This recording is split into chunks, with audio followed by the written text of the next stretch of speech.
Have you ever had a dream or a goal that lit up your soul and you felt it very deeply, but you weren't able to get yourself to do anything about it? There's a good chance that fear got in the way. There's a paradox when it comes to fear and purpose. When we pursue purpose, we generate fear. That fear, in turn, can stop us from pursuing purpose. I know all too well. Fear, in fact, stopped me from starting this YouTube channel. In this video, you'll learn 3 key ideas about the relationship between fear and purpose. Knowing these ideas will enable you to manage and to engage fear much more constructively when it comes to purpose. This, in turn, will help you to live a fuller, richer life. My name is Bradley Wright.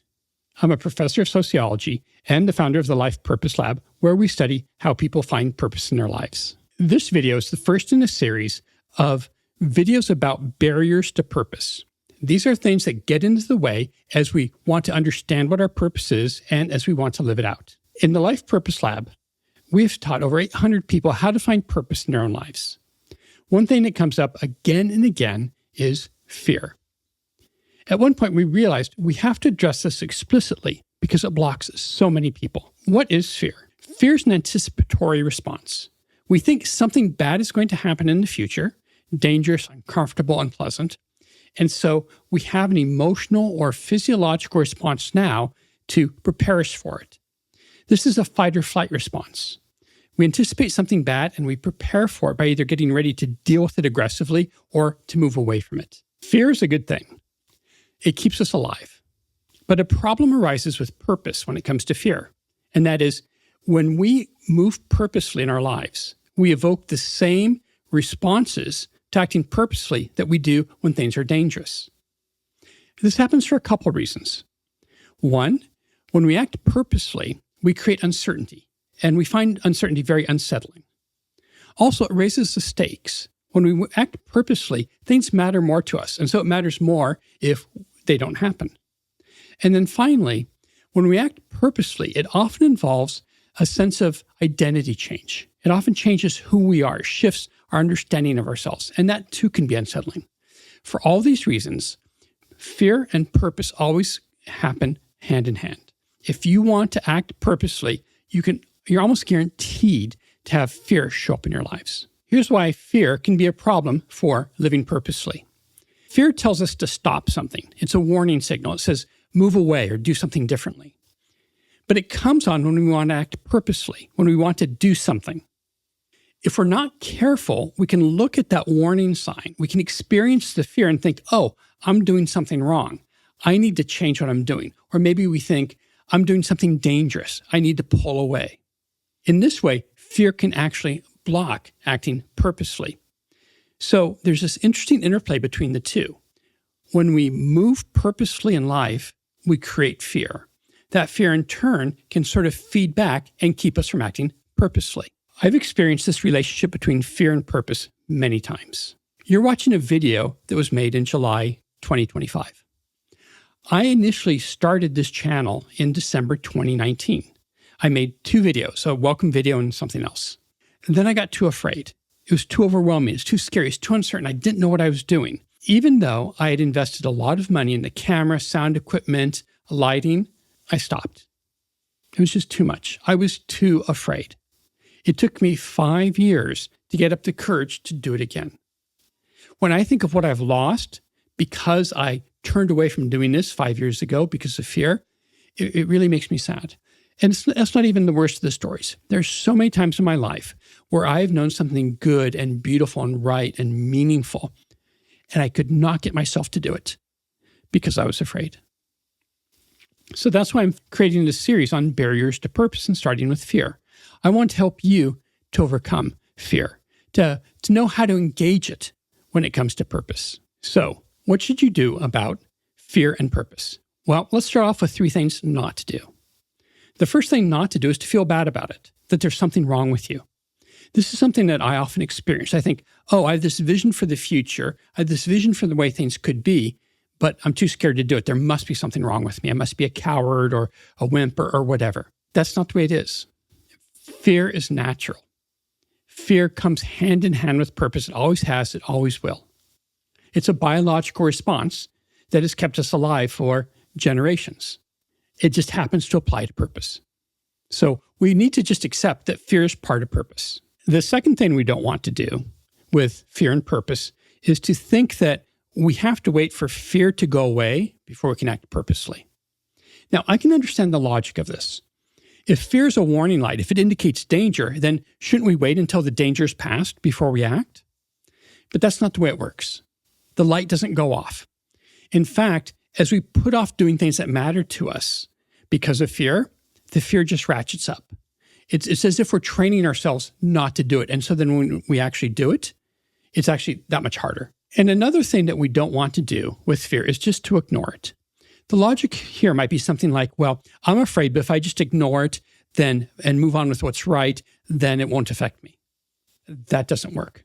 It's sort of like how if you ignore dental problems, they don't go away. If anything, fear becomes more powerful as we ignore it. Carl Jung wrote extensively about this. And his idea was that when we don't know what's going on inside of us emotionally, it actually becomes more powerful. That we almost experience it as fate. So we want to be aware of the fear. Okay, so what can we do?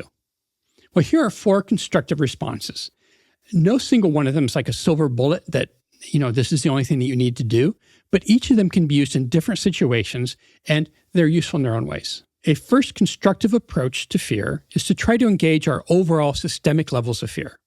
Sometimes people have very high levels of fear across all situations. This might manifest as having like a generalized anxiety disorder. If this is the case, it might not be a bad thing to see a counselor or get some other training like exposure therapy to help reduce sort of global levels of fear. That way, when you do engage something new and purposeful that evokes more fear, your baseline is lower, so you're more able to deal with it. A second approach is to try to diminish or reduce the objective levels of fear with any given action. So when we do something that's purposeful, there will always be a sense of discomfort, but sometimes we can change how we do it to reduce that discomfort. Let me give you an example. Last year, I gave a presentation about purpose. I helped co-lead a workshop in Innsbruck, Austria. To get there in one day, I had to drive to the suburbs of Boston, take a bus to Logan, fly to Munich, take a bus to the train station, take the train to Innsbruck, and then walk to the hotel. The whole month before that trip, I was nervous. There's just so many things that could go wrong. So I tried to objectively reduce the danger or the fear associated with that. I watched videos on how to take the bus from the airport to the train station. I bought my train tickets ahead of time. I did all the prep work I could do to reduce the anxiety associated with it. Now, I was still nervous that day, but it was much less than if I'd just gone in blindly. By the way, the trip went fine. I got there just fine, and it was a wonderful experience. A third approach is to think of fear as a tax or an entry fee, to just accept that purpose and fear go hand in hand. If you want purpose, you're also signing up for the experience of fear. So if you want to go see the latest blockbuster movie that you're really excited about, and you want to see it on the big screen, you have to pay money to get in. Then in exchange, you get several hours of wonderful entertainment. By analogy, fear is a price that we pay for living purposefully, and we can just accept that. A fourth approach for dealing with the relationship between fear and purpose is to think of fear as a reverse compass. So when we experience fear, what we want to do is run away from the thing causing us fear. But if we treat it as a reverse compass, what we can do is actually walk into fear. This idea was developed by Stephen Pressfield in his book, The War of Art.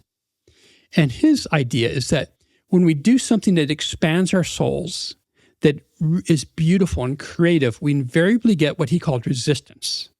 He said you can use that resistance as an indicator of where you should go. So instead of moving away from it, you move toward it.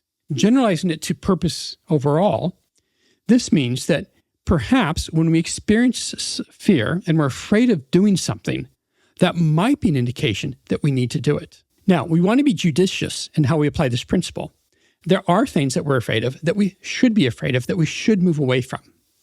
But sometimes when it comes to purpose, being afraid of something more than we should be, and it doesn't make sense that we're afraid of it, might be a sign that we need to lean into it and move toward it rather than away from it. As we think about fear and purpose, we want to realize that fear is a warning light. It will go off. Sometimes we want to ignore it and just move on.